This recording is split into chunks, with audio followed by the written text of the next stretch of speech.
வேண்டாம்னு சொன்னோமா? ஏன் உங்களோட இருக்கக்கூடிய காங்கிரஸ் அங்க போகலையா? ராகுல் காந்தி அவங்க போகலையா? அப்ப ராகுல் காந்தி எங்களுக்கு ஒரு நியாயமா? முதலமைச்சர் அவர்கள் என்டிஏ தமிழகத்திற்கு வந்தது, இந்த குழு வந்தது தப்புனா, அதே முதலமைச்சர் அவர்கள் மணிப்பூருக்கு ராகுல் காந்தி போன தப்புன்னு சொல்லட்டும். அவர் இரண்டையும் சொன்னா நியாயமானவர். அப்ப ராகுல் காந்தி மட்டும் மணிப்பூருக்கு போன தப்பா? தப்பு இல்ல, ராகுல் காந்தி போவதற்கு உரிமை இருக்கு, போகட்டும். அதே நியாயம் தானே எங்களுக்கு.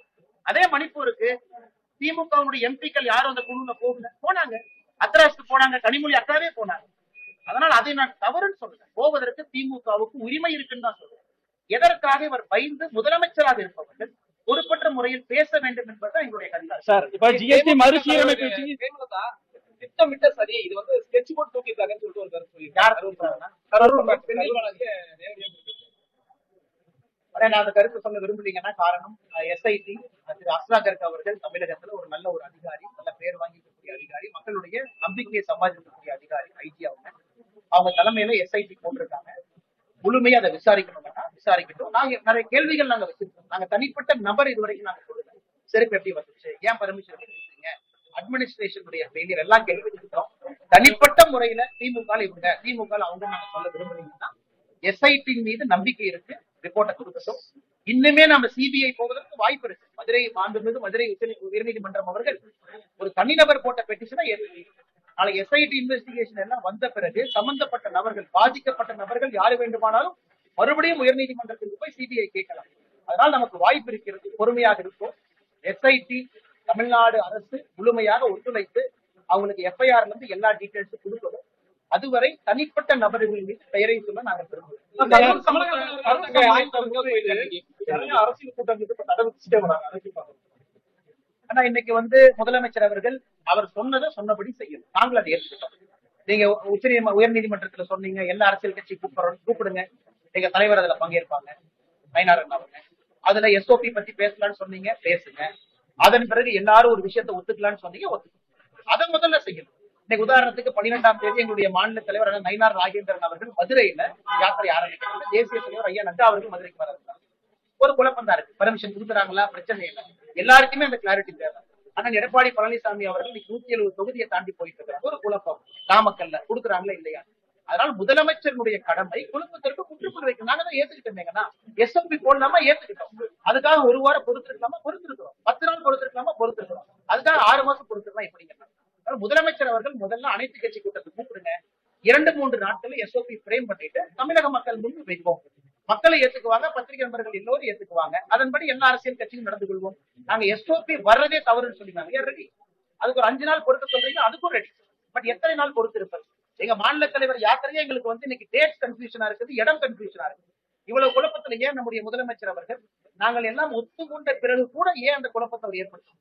சார், இந்த விவகாரத்துல குறிப்பா கரூர் வாரத்துல அரசுக்கு எதிராகவும் விஜய்க்கு ஆதரவாகவும் பேசி நரித்தன வேலையை எடப்பாடி பழனிசாமி பாக்குறாரு. இந்த நேரத்துல கூட்டணிக்காக அவரை பேச இருக்கிறாரு. எதிர்கட்சி தலைவர் அவர்கள் வந்தாங்க, பார்த்தாங்க, பேசினாங்க. என் கருத்து எல்லாமே வச்சோம். அண்ணன் டிடிவி அவர்கள் கருத்து வச்சாங்கன்னா எல்லாமே மக்கள் மன்றத்தில் இருக்கு.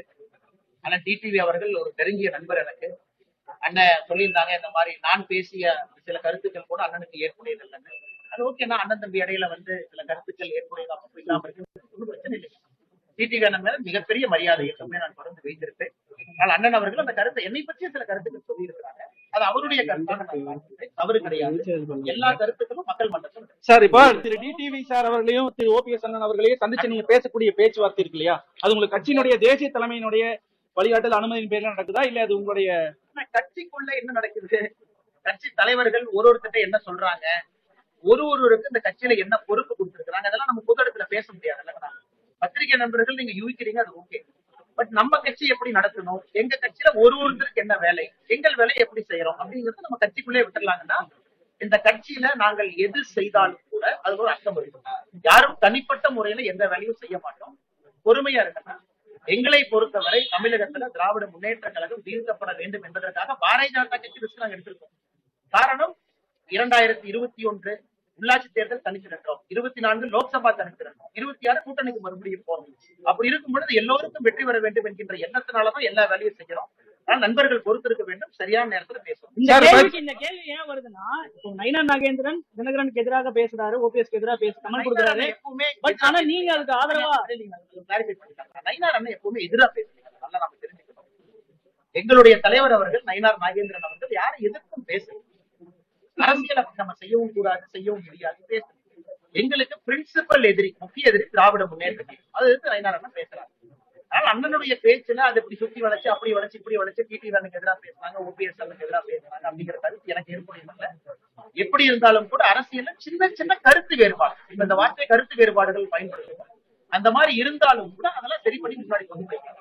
இந்த மாநில தலைமையில இந்த கருத்து வேறுபாடுகள், உங்களுக்கு ஒரு கருத்து இருக்குது, தலைவருக்கு ஒரு நயனாருக்கு ஒரு கருத்து இருக்கும் போது கூட்டணிக்கு ஒரு குழப்பம் ஏற்படும். இந்த கருத்து வேறுபாடு இல்லைங்களா? எல்லோருக்கும் திராவிட முன்னேற்ற கழகத்தில் ஈர்ந்த வேண்டும் என்கிற ஒற்றை கருத்து. சார், இப்ப ஜிஎஸ்டி மறுசீரமைப்பு வந்து பரவலா நல்ல வரவேற்பு பெற்று இருக்குது, விலைவாசி குறைச்சிட்டு பண்டிகை காலங்கள்ல.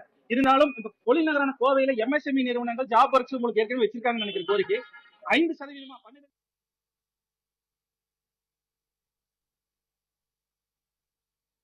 அண்ணாமலை செய்தியாளர்களை சந்தித்தார். அதை நேரலையில் பார்த்தோம். விளம்பர இடைவேளைக்கு பிறகு மற்ற செய்திகளை தொடர்ந்து பார்க்கலாம். இணைந்திருங்கள் பாலிமர் நியூஸ் தொலைக்காட்சி.